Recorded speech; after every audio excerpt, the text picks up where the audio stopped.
Hello, my name is Jeffery Petrone, and on today's episode, I'm going to be reviewing an Irish whiskey.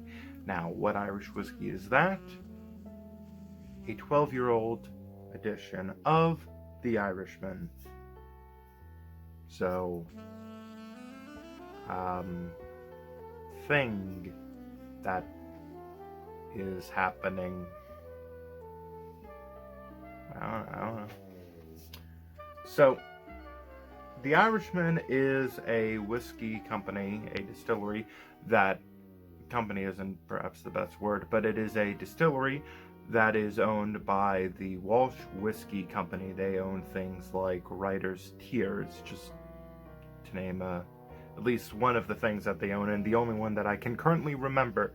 If there are, of course, other distilleries they are involved with own, I'll put them right over here if I haven't already. And yeah, this is a interesting release. It is something that I had not opened for a good while, but the Irishman Founders Reserve is definitely one of the, I found, gateways for me into Irish whiskey, past, of course, your Jameson and Powers kind of entries. This Founders Reserve had been a very great kind of grabbing mechanism, and most of the people that I had poured it to were big fans of it as well. This is, of course, a step up from that, and I should note that this is a, how do I say it? The way they release their 12-year-old product is in batches of 6,000 bottles. Now, this batch is from 2014. And they started releasing their 12-year-old single malt in 2013. I do not know if this is the second batch of it. I would not be surprised if it is, considering they most likely release it annually. I do have some notes that I will be referring to, but let's get it started in here. Let's get it started.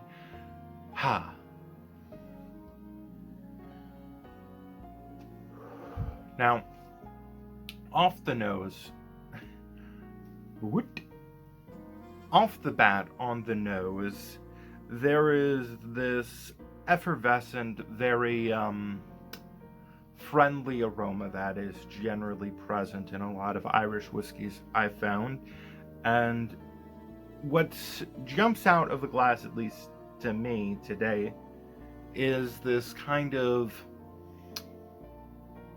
orange blossom and rosewater kind of note.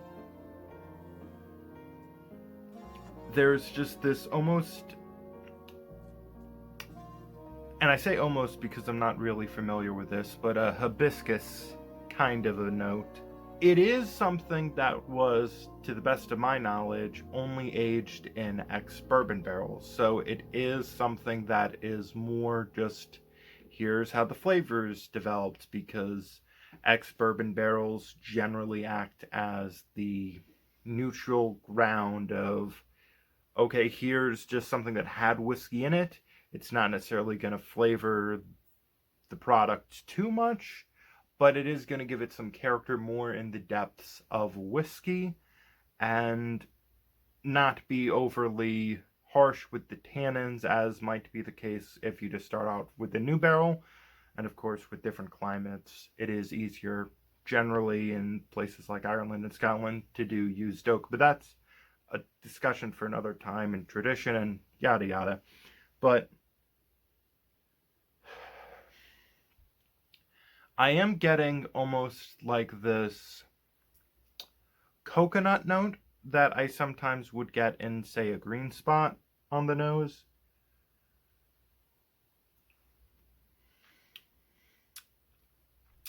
Almost like a suntan lotion as well. Can't quite place that, but it's a very minor kind of note. A kind of white chocolate, almost like a cocoa butter, but at the same time as that, at the same time of these, traditional Irish creamy notes, you are getting, at least I am getting, these also traditional citrusy, pithy, just zest feelings. These candied peaches, like trying to harbor like the little circle peach things, apricots even. Apricots? Can't say word, no good. But what is striking is how much this reminds me of apple brandy, or at least the Laird's Bottled and Bond apple brandy. There's kind of like honey malt, almost like honey nut Cheerio kind of smell coming from it.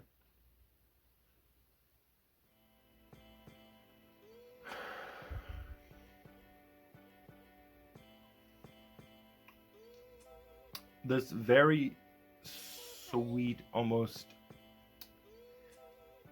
what my mind goes to is freshly baked sugar cookies that haven't quite set, like there's still steam coming from them.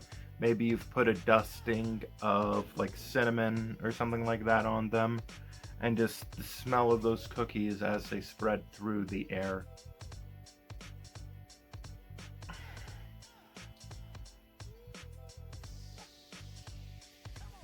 And towards when I do the kind of breathe in with your mouth open, which is a technique I recommend to anyone who's watching this video and is interested in whiskey, to have a better experience.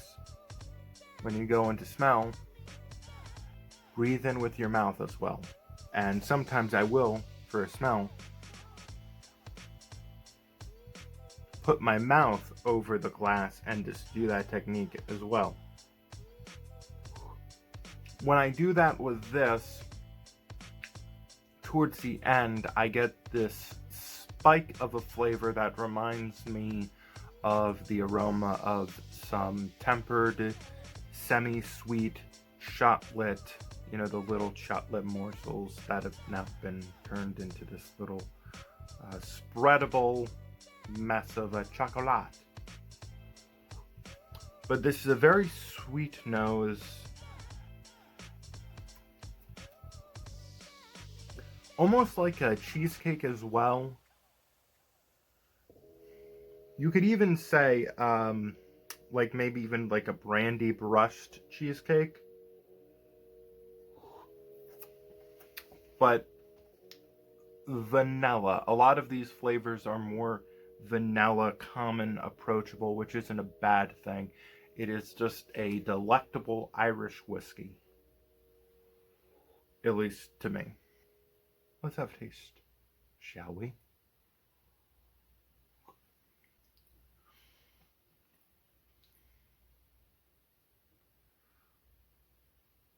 Off the bat, I'm getting this savory butter. A lot of the flavors are very brittle, I find, and it does go rather quickly from this creamy, buttery adventure with all of these other notes that I'll get into, to just kind of nothing, just the faint aromas left in the mouth. And it goes very quickly into the finish, I find, and most of the flavors just leave in the finish, and you're just left with just a peppery bite, a tannicking tingle on the tongue with some trace bits of like lemon oil that were squeezed onto the roof of your mouth. And yes, that does linger, but in a lot of ways, it's not so much a memorable pour as it is a very nice whiskey that one could sip in the background. And like, if a movie theater carried this whiskey, you could have it with some popcorn, watch a nice action blockbuster. Although I'm not quite certain this whiskey at 43% would hold up well to ice, which is how a lot of people would probably be drinking it in that setting, and that is completely valid. Now, back once again to the Palais.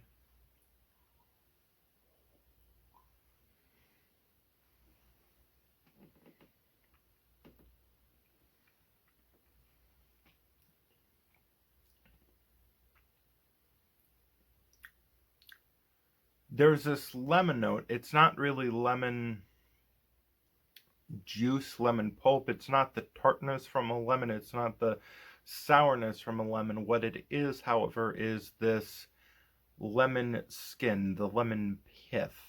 And what I am particularly getting is if you were making a hot toddy, or more specifically, a drink that could be classified as a whiskey skin, of course, a drink with whiskey or even just hot water, whiskey and hot water, whiskey, There's so many different ways one could go down this way, but what I am getting is, just to get to the point,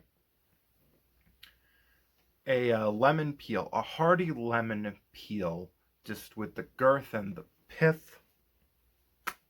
Delicious stuff for me. Stuffed with cloves, just pierced with so many cloves, and then drizzled with honey, just really covered in honey. That is what this tastes like.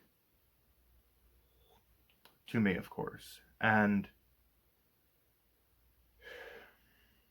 I know I didn't really mention it previously, but the kind of buttery note that I am getting on the nose is that butter biscuit, the shortbread butter biscuit that is just ever so delectable with some tea. And of course, this kind of lemon would do very well with some tea added to it. Now, with that said, there isn't much tea flavors being brought to the party, but let's go in for one last sip, see if we can pick up on anything else before really examining that finish more precisely.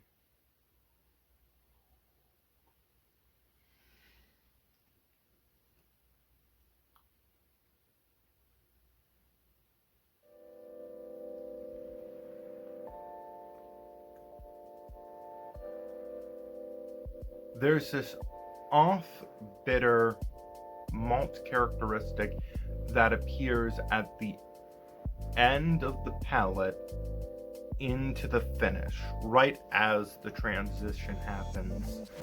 And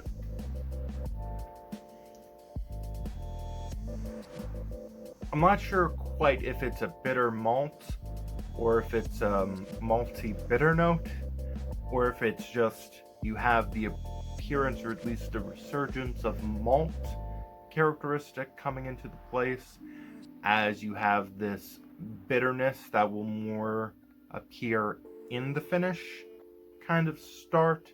I don't quite know how to describe it, although the last thing I said is a pretty good indicator of what I got this round. But from there it goes into a melon, almost more like a cantaloupe type in the finish, more like that skin of a cantaloupe no one would eat, no one would dare, that just odd husk of a melon. And it is, of course, still creamy.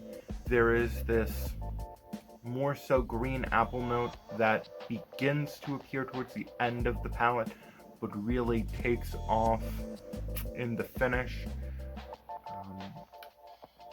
Lingering distant in the background is a kind of coconut note, and there are these flavors that when you put them together and really think about them, although this could just be my brain noggin distracting myself, but there is this reminder of flavors that are present in Green Spot in the finish, to a degree where if someone had said, oh, you drank Green Spot, I might believe you, because it does remind me in a lot of ways of Green Spot, one of my favorite Irish whiskies.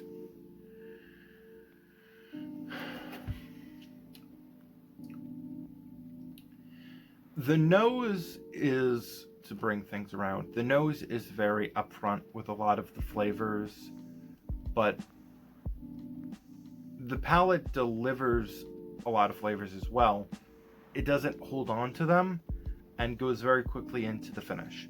This particular whiskey's finish, to me, is reminiscent of a lot of the notes that I was getting on the nose. Not to get tripped over with my words, but it is the finish for me is very much the nose, but is much quieter.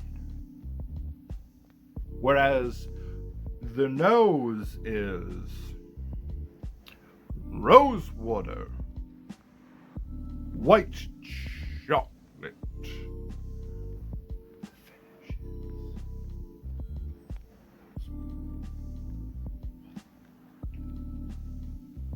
Like, you're not even fully getting a glimpse at what a lot of these flavors are. And it's not like a perfect one-to-one of everything that appeared in the nose appears in the finish, but a lot of what appears in the nose appears in the finish.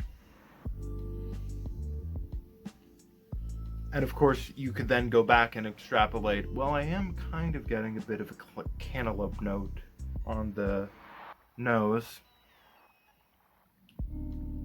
But yeah, this is a very delectable whiskey that I would recommend, but I would definitely recommend some of their other products before I would recommend this. But I do really like this, and I do still hold up that the Irishman Founder's Reserve is one of the best, most affordable buys to get into whiskey. This doesn't continue that, sad to say, but hey, if you're into Irish whiskey, I would say definitely get it. Just maybe not rush to get it. If I had to give it a score, I don't know. I'm not really good with the numbers. So I have been Jeffery Petrone. Subscribe to the channel as I bathe in whiskey glory. Oh no, it didn't go on my face. It went onto the floor. Oh no. You can find some more videos that are hopefully not as whatever this was over here, but a lot of interesting things. Probably shouldn't have done that. A lot of interesting things coming up on the channel this week, and I hope you're there for that. I'm probably going to stream at least one day on Twitch, probably today. So if you haven't followed my Twitch channel, follow it in the description below, and I do have a Discord as well. So check it out. Bye ya.